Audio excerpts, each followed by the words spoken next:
s'autoriser à facturer. Fini la gratuité. Hey Frédéric, je viens de me rappeler que tu étais graphiste. Tu pourrais pas me faire mon logo d'entreprise, t'en as pour 2 minutes. Mais oui! Vous le voyez venir le sujet du jour? On ne travaille pas gratuitement, on respecte son travail et on le facture. Oui, mais comment s'autoriser à le faire?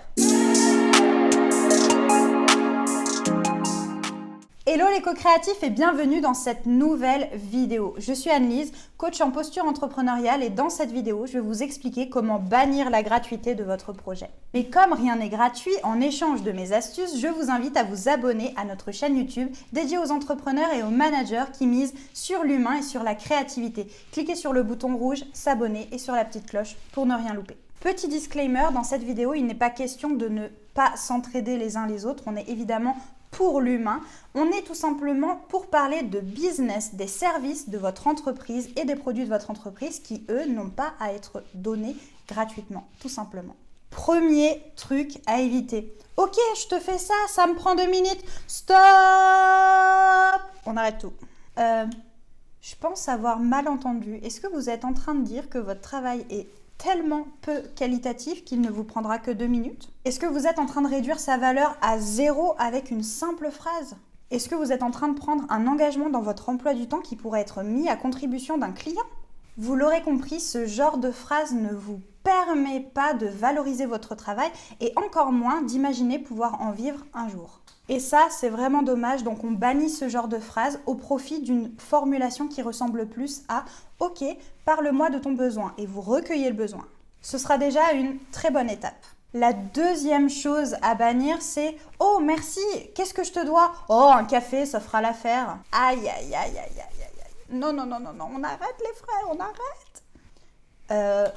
Vous venez d'échanger votre travail contre un peu d'eau chaude et de la poudre soluble à café achetée dans un supermarché. Non, là, je suis pas d'accord. C'est une situation que je rencontre souvent en coaching. Et dans ces cas-là, il s'agit tout simplement d'un complexe de votre part d'annoncer un prix et de l'assumer, tout simplement. La simple difficulté que vous êtes en train de rencontrer, c'est de positionner votre prix. Par exemple, je te dois quoi?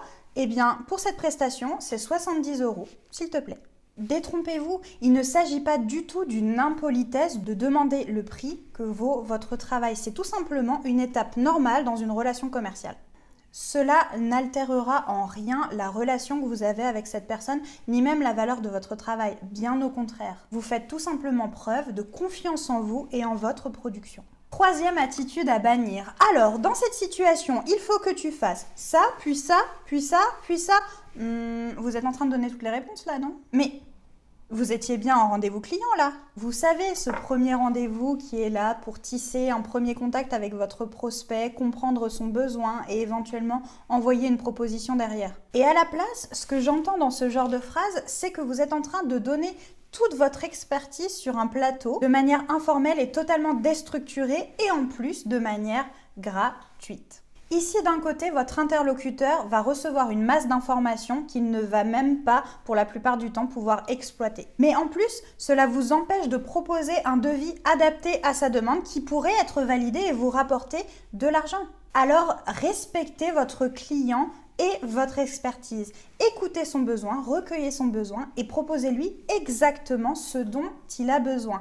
Il vous remerciera et votre comptable aussi. Quatrième et dernier point, et qui cette fois-ci est une bonne attitude à avoir. D'accord, je te fais le devis correspondant. Ah, là ça va beaucoup mieux. Vous l'avez compris, on a commencé à travailler la bonne attitude. Étape 1, on bannit les phrases qui tuent votre facturation. Étape 2, on prend vraiment le temps d'écouter son client. Étape 3, on n'a pas de complexe sur le positionnement de son prix.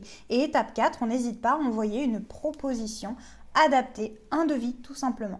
Ainsi, vous éviterez de partir trop rapidement dans la production d'une solution ou dans le fait de donner un service sans avoir d'engagement financier et moral de la part de votre client.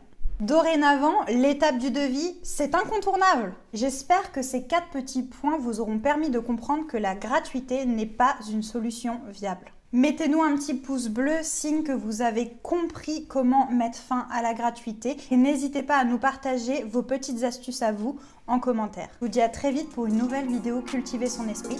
Et en attendant, soyez créatifs, soyez équilibrés.